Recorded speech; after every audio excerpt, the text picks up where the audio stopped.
ప్రాణమా నా అంతరంగములో ఉన్న సమస్తమా. దేవునికి స్తోత్రం. మిమ్మల్ని ప్రశ్నించి వాక్యంలోకి వెళ్తాను. నా ప్రాణమా అంటే ఏమిటి? నా అంతరంగములో ఉన్న సమస్తమా అంటే ఏమిటి? ఇది మనం ఆలోచించి ముందుకెళ్తాం. ప్రాణం అంటే ఏమిటి? ప్రాణము అంటే ఏంటి చెప్పండి, పర్లేదు. ప్రాణము అంటే ఏంటి? తెలుసా చెప్తుంది. తెలుసు. ప్రాణము అంటే ఏంటి? ఆ అమ్మాయి ఇండికేట్ కనుక చెప్తుంది. ప్రాణము. ఇంకొక ప్రశ్న, అంతరంగంలో ఉన్న సమస్తము. సరే, అంతరంగంలో లేని సమస్తం చెప్తారా?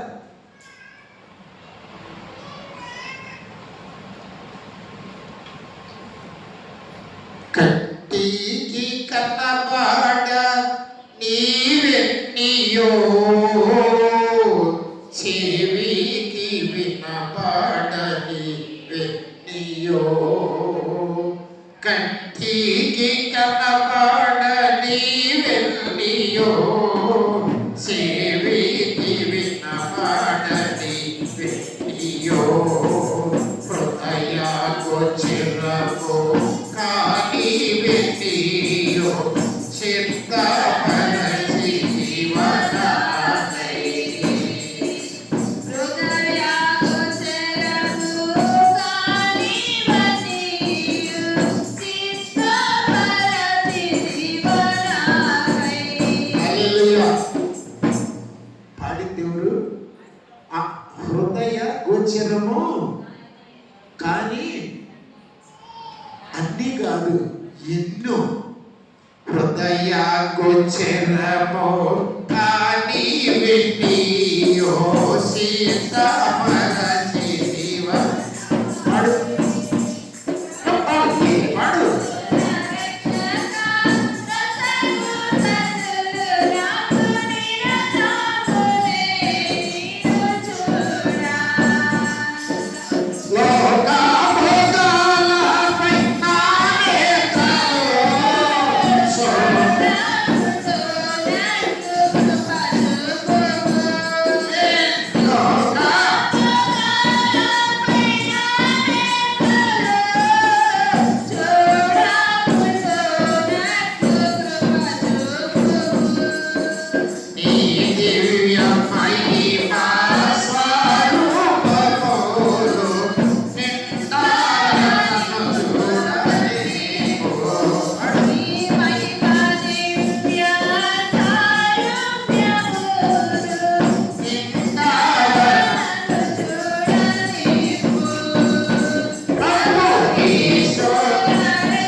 సోకకుంటున్నట్టు కృప చూపు అంటున్నాడు. కన్ను చూస్తుంది, అది మనకు తెలుసు. లోపల ఒకటి చూడు చూడు అంటుంది. అదేంటి?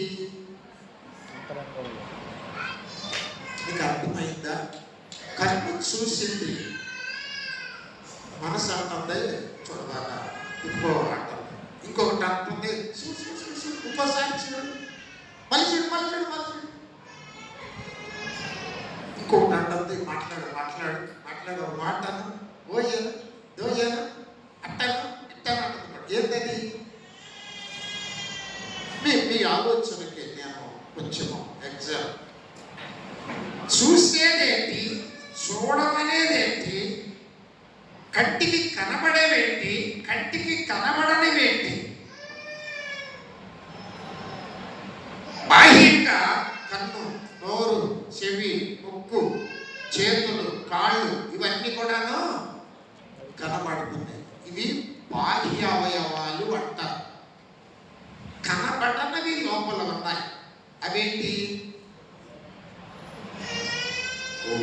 దాన్ని మనస్సు అంటారు, ప్రాణము అంటారు, మైండ్ అంటారు, హృదయం అంటారు. చాలా మాటలు ఉన్నాయి. వీటన్నిటిని కలిపి టోటల్గా ప్రాణము అన్నారు. హల్లెలూయా.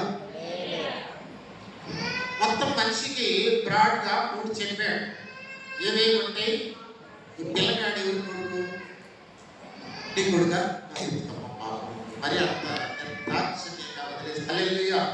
బ్రాడ్గా 3 ఉంటాయి మనిషిలో. ఆత్మ, ప్రియదర్శిని, ఇంకోటి ఏంటి? 3 ఉంటాయి చెప్పాడు కదా. ఆత్మ,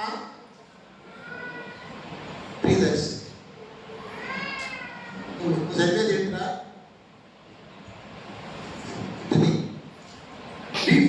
మరి అంత పెద్ద చదువు చదివేటప్పుడు వీడు ఎర్రగా ఉంటాడు, వీడు నల్లగా ఉంటాడు, వాడు సాంసాయిగా ఉంటాడు, వాడు మళ్ళీ కర్రీగా ఉంటాడు. శరీరం బయటికి కనపడదు. వీడి ముక్కు సొట్ట ముక్కు, వాడి ముక్కు బర్రె ముక్కు, వాడి ముక్కు కోతి ముక్కు బయటికి కనపడతానే ఉంది. శరీరం కనపడదు, లోపల అది అంతరంగం అన్నాడు. దీన్ని మొత్తాన్ని టోటల్గా కలిపి ప్రాణం అన్నారు. ఆ లోపల ఉన్న దాన్ని బట్టి బయట అన్నీ కూడా పనిచేస్తూ ఉంటాయి. హల్లెలూయా. నేను గుంటూరు ఒకసారి మీటింగ్కి వెళ్ళాను, యూత్ మీటింగ్కి. నేను యవనస్తులుగా ఉన్నప్పుడు ఒక గొప్ప ప్రొఫెసర్, అద్భుతమైన ప్రొఫెసర్ ఒక పాట నేర్పాడు నాకు. మీకు నేర్పుతాను, నేర్చుకుంటారా? దేవునికి స్తోత్రం. ప్రైవేట్కి వచ్చి కాపు దగ్గరికి రా. దేవుని స్తుతించు ఆత్మశీలుగా, దేవుని స్తుతించు ఆత్మశీలుగా,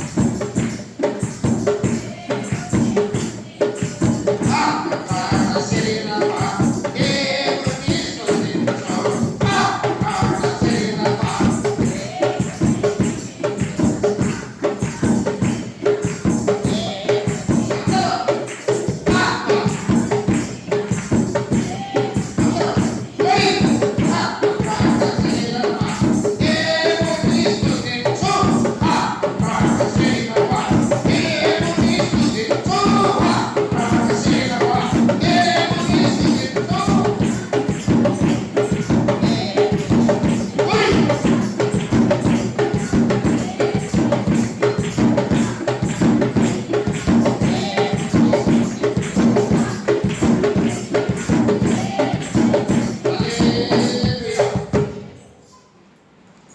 మూడు గాని దేవుని స్తుతించగలిగితే నువ్వు ఖచ్చితంగా ఆగమనంలో యాక్సిడెంట్ ఎత్తబడతా.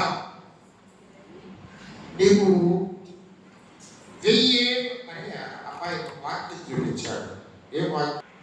7 ఏళ్ల శ్రమ అయిపోయిన తర్వాత భూమి మీదకి వచ్చినప్పుడు మహిమ సింహాసనం మీద కూర్చొని గొర్రెలన్నిటినీ కుడిపక్కకి పిలిచి, ఆ మేకలన్నింటినీ ఎడమ పక్కకు పిలిచి గొర్రెలతో అంటాడంట, నేను ఆకలి కొట్టి అన్నం పెట్టారు, నేను జబ్బు పడితే హాస్పిటల్లో పలకరించారు, వస్త్రాలు లేకపోతే వస్త్రాలు ఇచ్చారు, ఎప్పుడు పలకరించేవయ్యా, ఎప్పుడు వచ్చేవయ్యా, ఎప్పుడు అన్నం పెట్టేవయ్యా, ఎప్పుడు హాస్పిటల్ చూసేవయ్యా అంటే, ఇదిగో మీ సహోదరుని స్థితిలో ఉంటే మీరు ఆదరించారు కదా, నన్ను చూసేటప్పుడు మీ కొరకు భూమి పుట్టక ముందు నుంచి మీ కొరకు ఒక రాజ్యాన్ని నేను సిద్ధపరిచాను, ఆ రాజ్యములోనికి పదండి అంటాడంట. ఏంటి ఆ రాజ్యం? మళ్ళా చెప్తున్నా.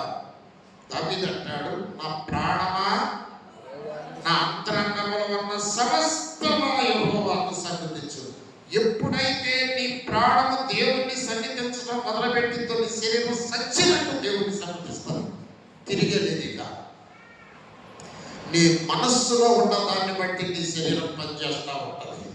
టీవీ చూడాలి, సీరియల్ వస్తుంది, సీరియల్ టైం నిన్న అంతవరకు జరిగింది, మొన్న అంతవరకు జరిగింది, ఏ అంతవరకు జరిగిందో. ఈ మనస్సు టీవీ దగ్గరికి వెళ్ళు, రాత్రి ప్రారంభమైంది, ఆరాధన చేస్తున్నాను, ఇది ఈ సీరియల్ అయిన తర్వాత వెళ్తాం అని అంటూ ఉంటుంది మనస్సు. అర్థమవుతుందా? ఈ మనస్సుని దేవుని వైపు తిప్పగలగాలి. ఇది దావీదు అంటాడు. నా అంతరంగంగా ఏ వ్యక్తి మనస్సును స్థిరపరచుకుంటాడో ఆ వ్యక్తి దేవుని రాజ్యంలోనికి వెళ్తాడు. భూమి పుట్టినది మొదలుకొని నీ కొరకు సిద్ధపరిచినటువంటి దైవ రాజ్యం ఒకటి ఉన్నది చెప్తాను. దానికి ముందు నీ మనస్సును నువ్వు కంట్రోల్ చేసుకోవాలి. దావీదు అంటాడు కీర్తనలో 51వ కీర్తనలో దావీదు ఒక మాట అంటాడు. దయచేసి చూడండి 51వ కీర్తనలో ఎన్నో వచనము చెప్తాను. చాలా పని బాగుంది అసలు ఆ వచనం చదువుతుంటే. 10వ వచనం దగ్గర చూడండి. దేవా ఈ మాట విన్నాను. దావీదు ప్రార్థన ఎంత బాగుంది. మనం కూడా ఇలా చేస్తే ఎంత బాగుంటుందో. దేవా నా యందు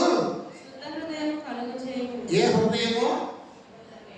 శుద్ధ హృదయము, శుద్ధి చేసిన హృదయము, కల్మషము లేని హృదయం నాకు దయచేయండి ప్రభా. అలాంటి హృదయం దాంట్లో ద్వేషం ఉండకూడదు, పగ ఉండకూడదు, కక్షలు ఉండకూడదు, స్వార్థాలు ఉండకూడదు, అసూయలు ఉండకూడదు, ఎందుకు బాధ పెట్టేటువంటి ఏది ఉండకూడదు. శుద్ధంగా ఉండే హృదయం నాకు దయచేయి. చదవరా. అక్కడ ఆగరా. అంతరంగములో సమస్తమా అన్నాడు. చూడండి, వినండి వినండి. ఏముందంటే అంతరంగములో స్థిరము లేని మనస్సు ఉందంట. స్థిరము లేని మనసు. అప్పుడు అంటారు మనసా కవ్వించకే నన్ను ఇలా ఈ భూమి మీద నన్ను కవ్వించబాకే, నేను ఓడిపోతున్నాను. ఇంకొక ఆయన అంటాడు, ఇది వాళ్ళకి ఎప్పుడో చూసి గుర్తున్నాయి, సినిమాలు చూసి, మనసు గట్టి ఇంతే మనిషి బ్రతుకు అంతే అని పాడాడు ఇంకొక ఆయన. ఈ మనస్సుకి స్థిరత్వం లేదు. నా వైపు చూడండి. నీ మనస్సు శుద్ధంగా ఉందా? నీ హృదయం, నీ మనస్సు స్థిరంగా ఉందా? నీ మనస్సాక్షి మాట వింటుందా? మనస్సు వేరు, మనస్సాక్షి వేరు. దావీదు మనస్సాక్షి మాట వినల, పశ్చిమ దగ్గర వినల. మనస్సాక్షి అంటే తప్పయ్యా, దేవుడు చూస్తున్నాడయ్యా, ఎంతో యెహోవా నాకు వెళ్ళి అంత చంపావు, అయ్యో ఆ దృశ్యాన్ని చూస్తావేంటి? తప్పు, పిచ్చివాడా, దేవుడు కోపం వస్తుంది. నువ్వు రాజ్యం వదిలిపెట్టవలసి వస్తే, నీ కుటుంబానికి శోధన వస్తుంది, నీ బిడ్డలే నిన్ను తరుగుతారు, నువ్వు దిక్కులేక ఓది కొరకు పెట్టమని అరుచుకుంటా వెళ్తావు. నీ మనసును స్థిరపరచుకో. మనస్సాక్షి మాట విన్నా చూసుకో. నాకు భయం మీద నాకు ఆశ కలిగింది, నేను పాపం చేయాల్సిందే. మనస్సు స్థిరంగా ఉండాల. మన జీవితాలు పడైపోవటానికి, మన కుటుంబాలు నాశనం అవడానికి, మన బిడ్డల భవిష్యత్తులు చిన్న భిన్నమవటానికి అంతరంగంలో ఉన్న సమస్తము దేవుణ్ణి ఎరగటంలా, శరీర ఆశలకు, శరీర భ్రమలకు, అల్పకాల సుఖాలకు లోనై వాటికి లోనైపోయి కష్టాలను తెచ్చుకుంటా ఉన్నారు. భార్య భర్తను జరుగుతుందా? అరే ఇక్కడ చెప్పకూడదు అలాంటి మాటలు. దాని దగ్గర ఉంది ఎందుకు, నా దగ్గర ఉంది ఎందుకు? అరే బాబు అంటారన్నమాట. ఏంటి మనసు? కమ్మని భార్య, చక్కని భార్య అనుకుంటే ఆ భార్య అది ఇది ఒకటే కదా, దీన్నే చెప్తున్నారు, దాంటే బాబోయ్ నన్ను క్షమించండి తల్లులు, మీకు దండం. అయ్యా సోదరులరా, మీకు వందనా. నీ మనస్సు స్థిరంగా ఉండాలా. నీ మనస్సు దేవుణ్ణి స్తుతించట్లా. నీ మనస్సు ఆత్మ యొక్క మనస్సాక్షికి ఇవ్వబడుతుందా? అందుకే చాలా డ్యామేజ్ అయిపోతున్నాం బాబు. అమ్మా, చాలా డ్యామేజ్ అయిపోతాం. ఏమి ఎరగని పసి బిడ్డలు, దిక్కులేని వాళ్ళైపోయి, దెయ్యాలకు ఆహారం అయిపోయి, వాళ్ళ యవ్వన కాలంలో పాడైపోవటానికి నీ మనస్సు స్థిరంగా ఉండటంలా. దేవుడు నీ కోసం ఒక రాజ్యాన్ని సిద్ధపరిచాడు. దేవుడు నీ కోసం ఒక శరీరాన్ని సిద్ధపరిచాడు. దేవుడు నీ కోసం 1000 ఏళ్ల పరిపాలన ఒక సింహాసనాన్ని సిద్ధపరిచాడు. భూమి పుట్టినది మొదలుకొని ఆయన బిడ్డల కోసం ఆయన రాజ్యమును చాలా సిద్ధపరిచాడు. కుడిపక్క ఉండేటువంటి వారు ఆ 7 ఏళ్ల శ్రమలలో ఓర్చుకుని ఉండేవారు.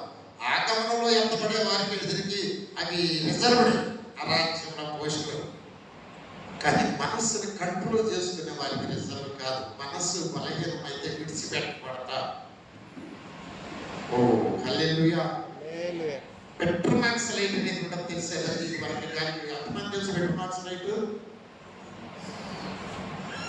పెట్రోమాక్స్ లైట్ చూసినట్లేదే. దాని లోపల గుర్తు ఉంటుంది, దారం కట్టేసేసి ఆ కిరణాలు పోసి గాలి పెట్టి ఎగితే తప్పని ఎరుగుద్ది. దానిలోనికి ఎంత కిరణాలు సన్నటి గొట్ట ఉంటుంది. నీకు తెలుసా ఇంజనీర్ గారు? ఆ గొట్టంలో ఈ కిరణాలు ఒక చిన్న నలగా నడబడితే లైట్ ఆగిపోద్ది పెట్టాలని. మళ్ళీ బిల్లు పెట్టి పొడిసో ఎదురు పెడితే మరి రాదు. నీ యొక్క ఆత్మదీపం, నీ యొక్క ఆత్మదీపం ఆ ఆత్మజ్యోతిలో వెలగకుండా ఒక చిన్న పాపం అనే మాట అణువంత పాపము నన్ను అంతనే బాగయ్యా అంటితే నా దీపం మారిపోతుంది. ఆత్మదీపం మారిపోతే, ఆత్మదీపం మారిపోతే నేను సమాధిలోనికి వెళ్ళేవాడిలాగా అయిపోతాను. అయిపోయాడు దావీదు. అందుకని అంటున్నాడండి 51వ కీర్తనలో. చూడండి ఈ మాట చాలా చక్కగా మరీ ఉంటుంది ఈ మాట. చదువు మళ్ళీ అమ్మ. దేవా నా యందు శుద్ధ హృదయం కలుగు. అదే వచ్చిన ఒకసారి పుట్టింది స్థిరమైన మనస్సు. దేవుడి కోసం బ్రతకాలనుకున్నాను. అయ్యే బాప్తిజం ఇమ్మన్నారు, అయ్యే ప్రమాణం చేశారు, సంఘాలలో బాప్తిజం తీసుకున్నారు. స్థిరంగా ఇట్లాగే ఉంటారు. అయ్యా ఇంట్లో నాన్న కొన్నాళ్ళు బాగుంటారు. మళ్ళీ ఆ మనసు పోయింది, లోకం నేను లాగింది, లోక ఆశలు నిన్ను లాగినాయి. లోకంలో ఉన్న వారి కంటే నీలో ఉన్నవాడు బలవంతుడు కానీ బలవంతుడు మాట విన్న. లోకంలో ఉన్నవాడి మాట విన్నావు, ఆయన నీలో నుంచి వెళ్ళిపోయాడు. నీవు జీరో అయిపోయావు. వాడు నీతో ఆడుకుంటున్నాడు, నీ కుటుంబంతో ఆడుకుంటున్నాడు, నీ భార్య బిడ్డలతో ఆడుకుంటున్నాడు, నీ ఆరోగ్యంతో ఆడుకుంటున్నాడు, నీ భవిష్యత్తుతో ఆడుకుంటున్నాడు. నీకు నీ మైండ్కి శాంతి లేదు, నెమ్మది లేదు, ఏం చేయాలో అర్థం కావటం లేదు. సినిమా చూడాలా, టీవీ చూడాలా, సెల్ చూడాలా, లేకపోతే బ్రాంతి షాప్కి వెళ్ళి బ్రాంతి తాగాలా అంటుంది లోపల మనసు. అప్పుడు కొద్ది నెమ్మదిగా ఉన్నది, అప్పుడు కొంచెం ప్రశాంతంగా ఉన్నది అంటుంది మనసు. స్థిరం లేదు నీకు. ఎందుకంటే నీవు లోపల ఉన్న నీ దేవుడిని నువ్వు దూరం చేస్తున్నావు. అదే దావీదు ఇక్కడ అంటాడు, చదవరా, నా అంతరంగంలో స్థిరమైన మనస్సు నూతనంగా మళ్ళీ పుట్టించయ్యా.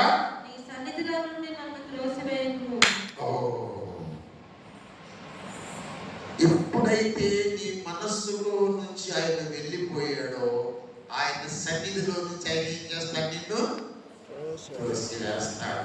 అప్పుడు దిక్కు లేని వాళ్ళు బయటపడతారు. హల్లెలూయా. లేని వాడనో ప్రభు అని పాడుకోవాలి మనం.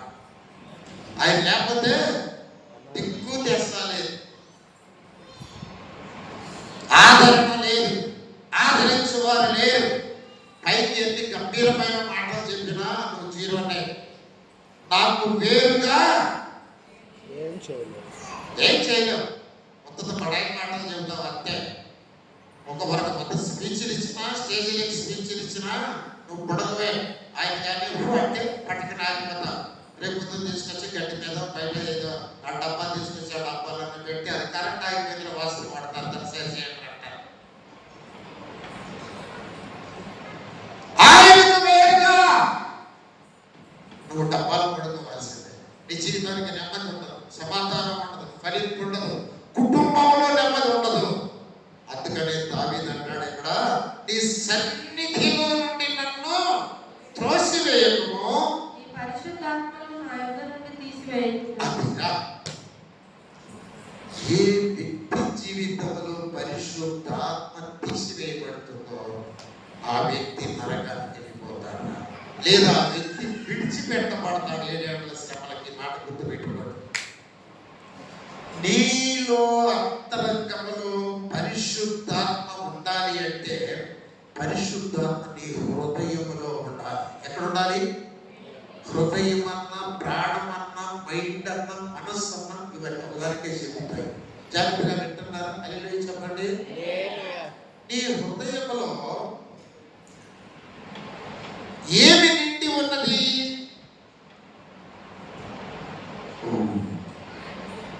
శరీర కార్యములు అవన్నీ అపవిత్రత, కామకత్వము, కలహము, దోషములు, అపవిత్రత, ధ్యానము, ఇవన్నీ కూడా హృదయంలో నిండి ఉన్నాయనుకోండి. ద్వేషము, కలహము, అసూయ, కక్షలు, విభేదాలు ఇవన్నీ హృదయంలో నిండి ఉన్నాయి అనుకోండి. చూడండి నా వైపు పరిశుద్ధాత్మ దేవుడా ఒక పక్క కొద్ది ఖాళీ ఇస్తాను కూడా కూర్చో అంటే వచ్చి ఆయన కూర్చుంటాడా? చెప్పండిరా. ఈరా అభిషేక్ వినయకుడు మనం కూర్చుంటాడు పరిశుద్ధాత్మ దేవుడు. ఇప్పుడు ఏం తీసుకెళ్ళమంటున్నా? వెళ్తున్నా నువ్వు కూర్చోమైతే ఉదయం సరే. మనకి ట్యూషన్ చాలా ముఖ్యం. సండే రోజు పెళ్లిళ్ళు కూడా మనకి చాలా ముఖ్యం. ఇప్పుడు మళ్ళీ ఫ్యామిలీలో రిసెప్షన్ వెళ్ళాలి, అది సండే రోజే. అది మంచి విశ్వాసం. మళ్ళీ పెళ్లి కూడాను విశ్రాంతి దినం ఆదివారం, జ్ఞాపకార్థ కూటాలు కూడా ఆదివారం. కాబట్టి ప్రార్థన ఆడుకుంటారు కాసేపు. ఏంటంట నీ మనస్సులో ఏమి నిండి ఉంది, నీ మైండ్ ఏం ఆలోచిస్తుంది, నీ అంతరంగంలో ఉన్న సమస్తము దేవుని గురించి ప్రయాసపడుతుంది. అయ్యా నన్ను త్రోసివేయకుమో, నీ పరిశుద్ధాత్మను నాలో నుండి తీసివేయకుమో. ఇంకా చదవడం తల్లి ఏమంటాడు దావీదు గారు? నీ రక్షణ ఆనందము నాకు మరలా పుట్టించు. ఏం బాగొట్టుకున్నాడు దావీదు గారు? రక్షణ ఆనందం. నువ్వు రక్షించబడితే నీకు ఒక ఆనందం పడుతుంది. దూషణ ఇరుకులలో నన్ను సుగంధముగా మార్చును, నీ కృపతో నన్ను నింపి నూతన జీవము నిస్తివి. ఒకడేనా ప్రియుని జీవకాలమల్లా కృతజ్ఞతాస్తుతులతో. హల్లెలూయా. పాట మర్చిపోతున్నారు.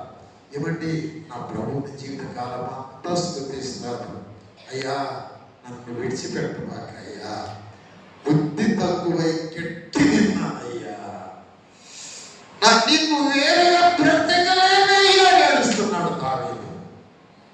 నా అంతరంగమా నా దేవునికి దూరం చేసేవే, పనికి మాలిన మట్టిలో కలిసే ఈ శరీరం కోసం యుగాలు బ్రతికే జీవితాన్ని దూరం చేసేవే మనసు.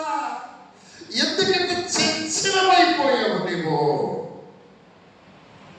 అయ్యా నా మనసును స్థిరంగా ఉండేటట్టుగా చెయ్యయ్యా. చదవరా ఏమని ప్రార్థన చేస్తున్నాడు అక్కడ? సమ్మతి గల మనస్సు కలుగజేసి నన్ను దృఢపరచయ్యా. నా మనస్సు సమ్మతి పరచయ్యా. నీతో నేను సమ్మతిగా ఉండాలి. నీ ఆత్మను నా హృదయంలో నింపుకోవాలి. నీ ఆత్మతో కలిసి ప్రార్థన చేయాలి. నీ ఆత్మతో కలిసి నేను బ్రతకాలి. నా మనసు చెప్పినట్టు నేను ఇంక విననయ్యా, నీ ఆత్మ చెప్పినట్టు నేను వింటా. స్తోత్రాలు చెల్లించండి. నీ అంతరంగంలో ఎంత కథ ఉంది. నీ జీవితాన్ని పాడు చేసేది నీ మనసే. ఎవరు పాడు చేయరు మనల్ని, ఎవరు నాశనం చేయరు మనల్ని, చెయ్యలేరు కూడాను. ఇజ్రాయేలుని బిలాము శపించడానికి వెళితే మంచైనా చెడైనా మాట్లాడ బాగా దీవించు అంటాడంతే.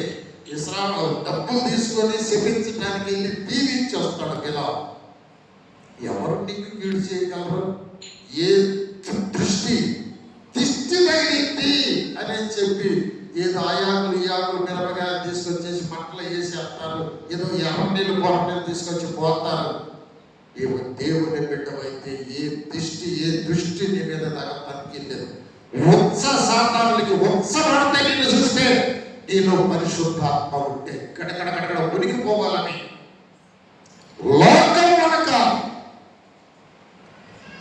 పరిశుద్ధాత్మను నాలో నుంచి తీసివేయకయ్యా, స్థిరమైన మనసు నాకు ఇచ్చి దృఢపరచయ్యా అంటున్నాడు.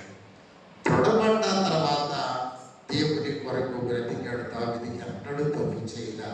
రక్షణానందాన్ని తిరిగి మళ్ళీ పొందాడు. కోల్పోయినవన్నీ దేవుడు ఇచ్చాడు. రాజ్యాన్ని ఇచ్చాడు, మళ్ళీ పరిశుద్ధాత్మని ఇచ్చాడు, రక్షణానందాన్ని ఇచ్చాడు. దావీదు మహాభక్తుడైపోయి నా చిత్తానుసారుడు దావీదు అన్నాడు దేవుడు. ఆయన చిత్తానుసారులుగా బ్రతకాలి అంటే మనము ఆయన రాజ్యంలోనికి వెళ్ళాలంటే మళ్ళీ పాడుకుందామా? ఆత్మ ప్రాణ శరీరమా దేవుని స్తుతించు, ఆత్మ ప్రాణ శరీరమా, ఆత్మ ప్రాణ శరీరమా.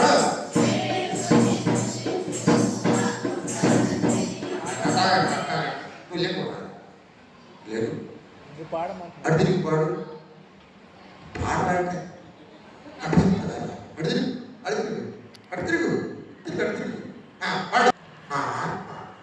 ప్రాణం ఆ శరీరం మొత్తం దేవుని స్తుతించగలిగ. లోకం వైపు చూడకూడదు, స్థిరంగా దేవుని స్తుతించాలి. ప్రభువా నేను వెళ్తున్నా, నాతో వస్తున్నావా? సరే రేత్రికి వెళ్తాను. వెళ్ళినప్పుడు కాకిపాలెంగా నేరేడుపల్లి వెళ్ళినప్పుడు అయ్యా మీరు ఒక్కడే వచ్చారా అని అడుగుతారు.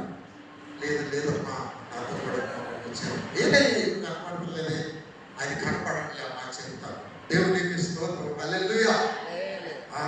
ఆయన మనతో ఉంటాడు, ఆయన నీడవలే ఉంటాడు, ఆయన మనలో ఉంటాడు. కనుక నేను మీతో యుగాల గురించి చెప్తాం అనుకున్నాను. ఇప్పటికీ 5 యుగాలు అయిపోయి మనం 6వ యుగంలో ఉన్నాం. ఈ యుగం పేరు కృపాయుగం. ఏమిటి యుగం పేరు? కప్ప చెప్పేసేస్తాను. ఒక 20 నిమిషాలు గబగబా. మొట్టమొదటి యుగం పేరు నిష్కల్మష యుగం. ఏ యుగం అది? అంటే కల్మషం లేని యుగం, పాపపుణ్యాలు తెలియని యుగం. దాన్ని ఏమిటంటే ఆదాము సృష్టి దగ్గర నుంచి 3వ అధ్యాయం వరకు పట్టుదల దాకా నిష్కల్మష యుగం. అది ఎన్ని వందల సంవత్సరాలు, ఎన్ని కోట్ల సంవత్సరాలు మనకు తెలియదు అసలు. అది బైబిల్ ఆరంభము 6,000 సంవత్సరాలు కనుక నిష్కల్మష యుగం కొన్ని కోట్ల సంవత్సరాలు ఆదాము అవ్వ జీవించారు నిష్కల్మష యుగంలో. దానికి కాల నిర్ణయం లేదు, ఇది మీరు తెలుసుకోవాలి. దాన్ని నిష్కల్మష యుగం అన్నారు. ముసలితనం లేదు, వృద్ధాప్యం లేదు, పాప పుణ్యాలు లేవు, కల్మషము లేదు, ఏది లేనటువంటి ఒక యుగాన్ని ఆదాము అవ్వ కొన్నాళ్ళు జీవించారు. కాల పరిమితి లేదు. అది ఆదికాండము 1వ అధ్యాయం 27 దగ్గర నుంచి రాసుకోండి చాలా ఉపయోగకరమైన. ఆదికాండం 1వ అధ్యాయం 27 దగ్గర నుంచి 3వ అధ్యాయం 24 వరకు నిష్కల్మష యుగం అన్నారు. అది మొదటి యుగం, అది అయిపోయింది. కొన్ని వందల వేల కోట్ల సంవత్సరాలు అయిపోతుంది నిష్కల్మష యుగం. దానికి కాలాన్ని నిర్ణయం లేదు. 2వ యుగం ఏమన్నారంటే మనస్సాక్షి యుగం అన్నారు. అక్కడ మనస్సాక్షి వచ్చేసింది. పండు తిన్నామంటే మనస్సాక్షి అవుతే దేవుడు అడుగుతున్నాడు కదా, తినలేదని చెప్పు, తినలేదు, మనస్సాక్షి వచ్చేసింది. ఇంకా తిన్నాక తినలేదని చెప్పావేంటి? తిన్నాను కానీ మరి అమ్మమ్మేగా తినమంది. అసలు అమ్మమ్మని నేనేమన్నా అడిగానా? దేవుడు ఏమో ఇచ్చింది, ఒంటరిగా ఉన్నాడు, ఇబ్బంది పడుతున్నాడు, దిక్కు ఏం లేకుండా కూర్చున్నాడు, సహాయంగా ఉన్నదని ఇచ్చాడు కదా, మరి ఆమె కదా నన్ను బాడు చేసింది, నువ్వు ఎందుకు ఇచ్చాను అమ్మమ్మని? తప్పు నీది అసలు. ఇట్టాను దేవుడితో మనస్సాక్షి వచ్చేసింది. అక్కడి నుంచి దాన్ని మనస్సాక్షి యుగం అంటారు. వినండి, మనస్సాక్షి యుగము ఇది 1600 సంవత్సరాలు మనస్సాక్షి యుగం. దానికి వాక్యం చెప్తారు. మనస్సాక్షి యుగం ఆదికాండము 3వ అధ్యాయం 22 దగ్గర నుంచి ఆదికాండం 8వ అధ్యాయం 19వ వరకు వచనాల వరకు మనస్సాక్షి యుగము అన్నారు. 2 యుగాలు అయిపోయినాయి. మొదటి ఏమైంది? నిష్కల్మష యుగం. 2వ యుగం ఏంటి? మనస్సాక్షి యుగం. 3వ యుగం చెప్తారు. ఈ యుగాన్ని ఏమన్నారంటే మానవ భరణ యుగం అన్నారు. ఏమన్నారు? మానవ భరణ యుగం. ఇది 427 సంవత్సరాల యుగం గడిచింది. ఇది ఆదికాండము 8వ అధ్యాయం 20 వచనం దగ్గర నుంచి 11వ అధ్యాయం 32 వరకు, అంటే జల ప్రళయము మొదలుకొని అబ్రహాము పిలుపు వరకు భరణ యుగం అన్నారు. ఏమండి, రెండవది మనస్సాక్షి యుగం. ఈ మనస్సాక్షి యుగంలో ఈ శాసనాలు లేవు, లిఖిత శాసనాలు ఏం లేవు. మూడవది జలప్రళయం, నాశనం అయిపోయింది జలప్రళయం. తర్వాత అబ్రహాము తండ్రి అయినటువంటి తండ్రి వారి వంశం వాళ్ళందరూ 467 సంవత్సరాలు. ఇది మూడవ యుగం. నాలుగవ యుగము వాగ్దాన యుగం. గుర్తుపెట్టుకోండి, రాసుకో, గబగబ చెప్తున్నాను నేను, తర్వాత వివరిస్తాను ఎప్పుడైనా. ఇది 430 సంవత్సరాలు. అబ్రహామును పిలిచినది మొదలుకొని మోషేకు సీనాయి కొండ మీద ధర్మశాస్త్రం ఇచ్చినంతవరకు దీన్ని వాగ్దాన యుగము అన్నారు. ఇది 430 సంవత్సరాలు. ఐదవది ధర్మశాస్త్ర యుగం. ఇది 1500 సంవత్సరాలు. ఇది నిర్గమ కాండము నుండి మలాకి వరకు కూడా ధర్మశాస్త్ర యుగం. ఇంతవరకు అయిపోయింది. మలాకి దగ్గర నుంచి నూతన నిబంధన, యేసుక్రీస్తు వారు పుట్టాడు, మత్తయి సువార్త ఇవన్నీ వచ్చేసినాయి. దీన్ని కృపాయుగము అన్నారు. హల్లెలూయా. ఇప్పుడు మనము కృపాయుగము యొక్క చివరిలో మనం ఉన్నాం. వింటున్నారా? వైపు చూడుకుంటున్నారా? హల్లెలూయా, హల్లెలూయా. కృప మీద చాలా పాటలు ఉన్నాయి కదా. కృప తప్ప వేరొకటి లేదయ్యా. ఎన్నో పాటలు కృపలు అని. ఓకే, ఇది కృపాయుగం. ఈ కృపాయుగంలో ఎన్ని తప్పులు చేసినా కూడా దేవుడు నేను కాపాడుతూనే ఉంటాడు. ఎందుకంటే కృప ఉంటుంది ఇక్కడ. ఇంకొంచెం చూద్దాం, ఇంకొంచెం అవకాశం ఇద్దాం, ఇంకా మాట్లాడేమో, ఇంకా తెలుసుకుంటాడేమో, ఇంకా కొద్దిగా తన మనసును స్థిరపరుచుకుంటాడేమో, ఇది తప్పు అని అర్థం చేసుకుంటాడేమో. అట్లాగా దీర్ఘశాంతము గలవాడే ఉంటాడు కృపాయుగంలో. ఆ టైం అయిపోయింది. టైం అయిపోయింది కాబట్టి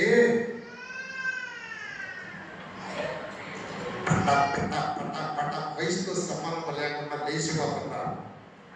ఇక ఎన్ని టైం నీకు ఇక ఆగు, పద. చాలా శాంతి లేచిపోవడానికి కారణం ఏంటంటే ఆయన దీర్ఘశాంతం అయిపోయింది. ఇంకా కొంతమంది మీద ఆశ ఉంది, నా మీద నీ మీద ఇంకా కనుక బ్రతికుంటాం మనం. ఇక నీతో నాకేమి ఆశ లేదు అంటే నిన్నే తీసుకెళ్ళేవాడు నన్ను దేవుడు. నరా చెక్కిపోయి కనుక దాన్ని బలపరిచాడంటే ఇక కొద్దిగా సరి చేసుకోవాల్సి ఉంది. బాలస్వామి, నీతో కొద్ది పని కూడా ఉంది. నువ్వు కొన్ని మాటలు చెప్పి కొంతమందిని మార్చాలి. అందుకని నీకు కొద్దిగా సమయం ఇస్తున్నా. లేకపోతే నీ ఇల్లు నిన్ను మూట కట్టుకొని వచ్చేసేవాడుగా. నిన్నే నువ్వు మరణమవుతున్నావు, నీ బ్రతకవ కనుక ఇల్లు చక్క పెట్టుకో అనేసేసేవాడు. కనుక ఇంకా దీర్ఘశాంతం ఉంది కృపాయుగంలో. లేస్లో ఉండా మనము సిద్ధపడాలి. సిద్ధపడాలి అంటే నా మనస్సు స్థిరంగా ఉండాలి, నా బుద్ధి స్థిరంగా ఉండాలి, నా మనస్సులో అంటే నా హృదయంలో పరిశుద్ధాత్మ నడిపింపు ఉండాలి. నేను ప్రార్థన చేసేటప్పుడు పరిశుద్ధాత్మతో కలిసి ప్రార్థన చేయాలి. నా ప్రార్థన ఆయన మూలులో నుంచి వెళ్ళాలి. నా ప్రార్థన అప్పుడు నేను ఆత్మ సంబంధమైన జీవితాన్ని జీవిస్తాను. శరీరానికి అవకాశం ఇయ్యను. తిట్టు అంటది, కొట్టు అంటది, చూడు అంటది, చెయ్యి అంటది, అను అంటది. వాళ్ళని బాగా బాధపడ్డాలి, ఇంకా బాగా మాట్లాడు అని ఎదుటి మనసుని బాధపరిచేటట్టుగా చేస్తుంది. కనుక నీకు ఇంకా దేవుడు అవకాశం ఇస్తున్నాడు బాబు, అవకాశం ఇస్తున్నాడు. నేను వచ్చిన కొత్తలో ఒక ఆయన నా మీద వాదన పెట్టుకున్నాడు. వచ్చే మరి కాళ్ళు అడిగి పెట్టారు. ఫస్ట్ అయ్యా ఇక్కడ వాళ్ళు చచ్చిపోయారు పెరికల ఆనందరావు సునీత వాళ్ళ అత్త ఆ దగ్గరికి తిరిగి వచ్చాను. కాళ్ళు కడుపు వింటగా గ్రేస్ అందే మామయ్య ఎవరు తీసుకొచ్చాడు. మామయ్య ఇల్లు బయటికి మామయ్య రమ్మన్నాడు.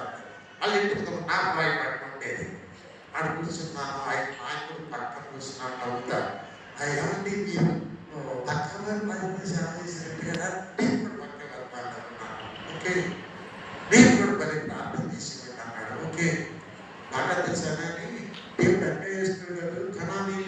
ఏంటి వాళ్ళు కూడా మనుషులే కదా అన్నాడు.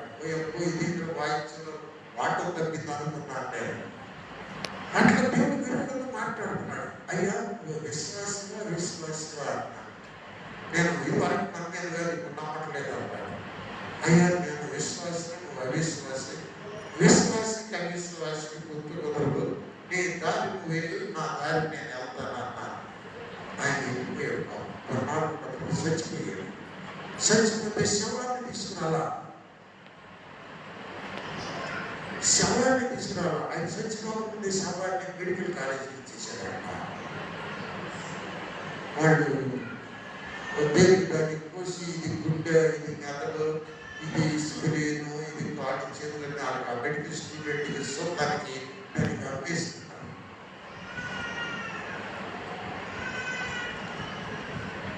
సులోమన్ అంటాడు ప్రసంగి గ్రంథంలో,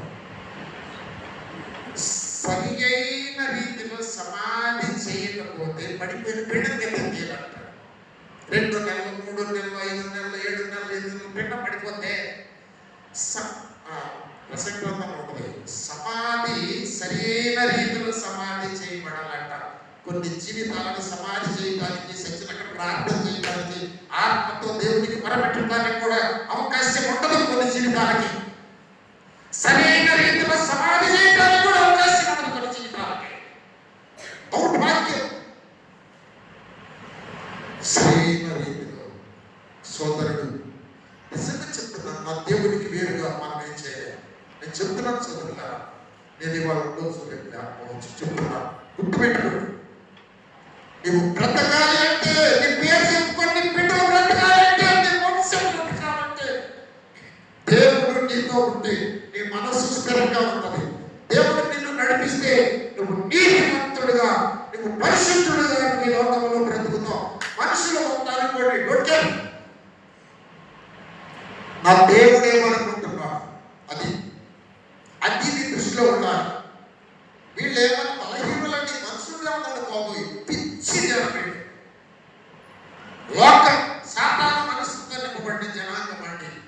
నా దేవుడు నా కొరకు 1000 ఏళ్ల పరిపాలనలో నీతి యుగాన్ని నా కొరకు దాచిపెట్టి ఉంచాడు. అది రాజ్యం. ఇంతగా అబ్బాయి చెప్పిన వాక్యంలో మీ కొరకు సిద్ధపరిచిన రాజ్యం అన్న మాట నేను చెప్తూ ఈ యుగాల దగ్గరికి వచ్చాను. చెప్పి ముగించేస్తాను. చూడండి, ఎన్ని యుగాలు చెప్పాను మీకు నేను? 5 యుగాలు చెప్పాను కదా. 6వ యుగము కృపాయుగము. కృపాయుగం, దేవునికి స్తోత్రం. ఈ కృపాయుగము 2వ రాకడ వరకు ఉంటదంటండి. దేవునికి స్తోత్రం. మత్తయి సువార్త 27 నుంచి, యేసయ్య చనిపోయిన దగ్గర నుంచి ప్రకటన గ్రంథం 4వ అధ్యాయం 1 వరకు కృపాయుగమే.